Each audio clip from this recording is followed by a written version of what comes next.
Hey, salut à tous, bienvenue à Question Auto, Matt en compagnie de... James! J'ai vraiment une voix de aujourd'hui, hein? Ouais, un peu. Mais c'est pas grave, on te pardonne pareil. On dirait que cette chronique est sponsorisée par... John Player! Une bonne cigarette! Oh non, merci, pas pour Moi non moi. plus. On essaie aujourd'hui le NX350 de Lexus, NX350, qui est vraiment redessiné cette année, ça fait du bien. Faut dire qu'on s'est cherché un peu dans le style de Lexus au travers du temps, on n'en donnait pas assez. C'était pas vraiment ce qui était, disons, original et ce qui sortait de la masse. Et on était très, très, très conservateur. Et là, on arrive avec une version avec une motorisation turbo compressée, un moteur unique pour celui-ci. Et en partant l'extérieur, je pense qu'on a fait nos devoirs, hein, James? Oui, effectivement, je trouve l'extérieur superbe. La seule chose, Matt, là, c'est une critique pour tous. OK? Les Ouais. marques de luxe, je sais pas c'est quoi le trip, mais ça change juste de numéro ou d'abréviation comme NX, RX, tout le même genre de design.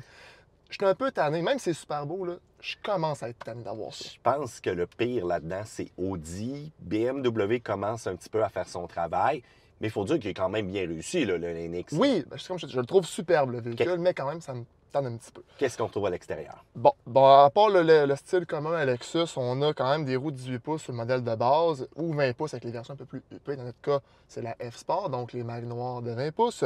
Ensuite, on a des phares à triple faisceau d'aile adaptatif. Et qui sont sur la coche, là, l'éclairage dans la nuit, adaptatif. Wow! Sauf quand tu arrives dans une série où est-ce que tu as plein de pancartes de signalisation, là, ça buzz un peu. Donc maintenant, tu ne pourras plus m'aveugler en arrivant. Je vais être à l'abri des DEL de tout le monde. Parle-moi de ça. Puis qu'est-ce que tu penses des poignées à l'extérieur? Oh boy. Ouais, hein, c'est Ça, fake un peu, hein? C'est un peu un casse-tête, surtout à l'intérieur. Ouais, mais ça, on Mais- va avoir la chance d'en reparler plus tard. Mais à l'extérieur, c'est vraiment le bouton à l'intérieur. Tout le monde qui embarque dans le véhicule veut tirer fort dessus. Puis ça, c'est pas nécessairement idéal. L'autre partie à l'arrière que j'aime bien, c'est vraiment la signature OLED. Je trouve qu'on a rajouté quand même, encore une fois, de la prestance au niveau du Lexus. Et ça a l'air plus sportif que c'était.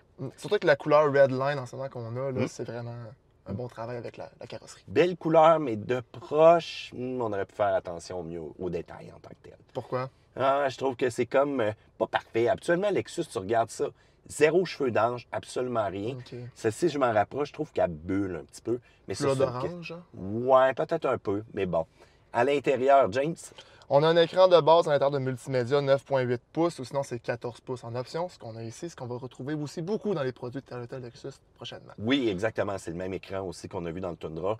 Exact. Nouvelle manière du côté de Toyota de présenter son système multimédia fluide, rapide, mais très important que si tu veux maximiser son utilisation, d'être connecté à ton appareil cellulaire, Apple CarPlay, Android Auto sans fil de base.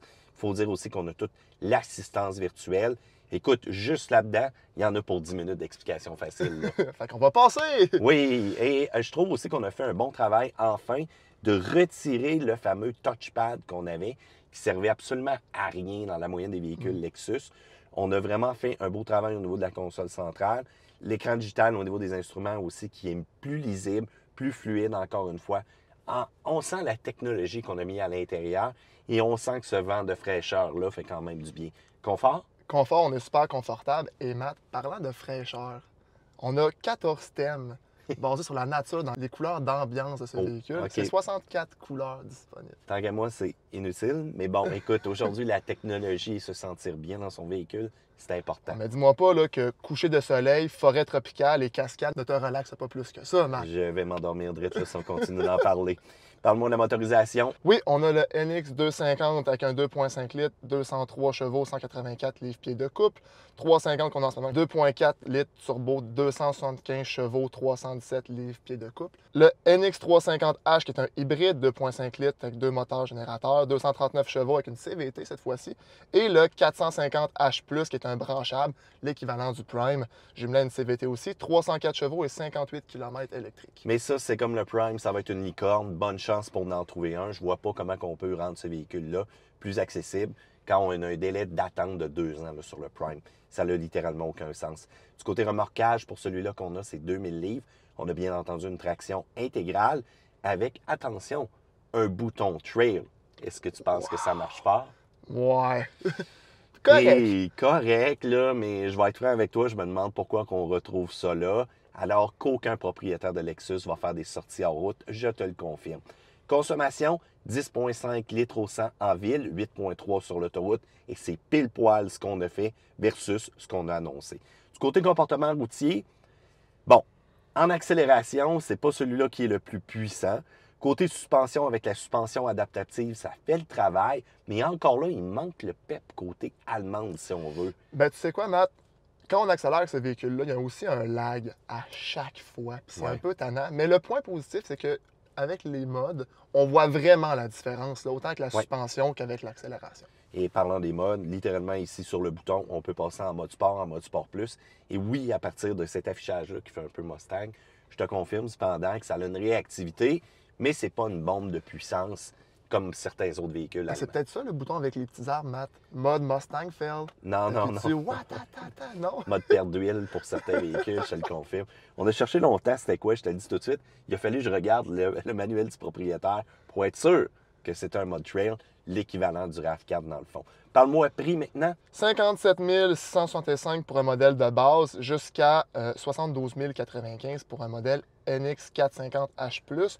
Mais sur ça, tu comptes un 13 000 de subvention, bientôt 12 000 en choix. Oui, effectivement, ça va changer ça aussi, les véhicules électrifiés, un petit 1000 de moins. Et ce que je trouve un peu plate, par contre, c'est que si on prend la subvention incluse dans le prix, là, on se retrouve au même prix quasiment qu'un NX de base. Mais enlève la disponibilité, là. Ouais. C'est poche qu'il y a un 350 entre les deux qui va coûter plus cher qu'un véhicule qui va coûter moins cher à faire le plein. Oui, je suis d'accord avec toi, sauf que au prix qui est rendu le gaz aujourd'hui, 1,93 $, au dernier, 16, ouch, je vous le dis tout de suite, ça devient intéressant d'attendre peut-être cette version-là. Du côté des points négatifs, sonorité moteur, le manque de grunt. Dans les Allemands, vous m'entendez souvent dire ça, mais devinez quoi? C'est dans leur plate-bande qu'on joue présentement. Ça a besoin d'une meilleure sonorité, d'un petit kick aussi. Les poignées, avertissez votre copilote. À l'intérieur, le principe d'appuyer et de maintenir la poignée et d'ouvrir la portière et de refermer. Je vous le dis tout de suite, vous allez devoir intervenir avec chacun des copilotes qui vont prendre place à bord. Que dire aussi du levier de vitesse qui n'est pas une course standard. Il faut le tasser avant de mettre en drive. Encore là, c'est des petites affaires. Au travers du temps, on s'habitue, mais sinon, c'est quand même assez tannant. D'autres choses aussi, souvent dans la personnalisation du véhicule, il y a des couleurs intérieures qui sont juste disponibles avec certaines couleurs extérieures très précises. C'est un peu dommage, on aimerait le personnaliser quand on est vraiment dans un créneau de luxe. Bonne chance pour la dispo du 450H+. Il faut dire aussi que c'est pas très volumineux côté coffre. Du côté des plus? La couleur ligne rouge amplifie le look sport, j'adore ça. L'écran 14 pouces comme le Tundra, j'adore aussi. Les systèmes de sécurité qui est de base sur tous les modèles, j'adore aussi.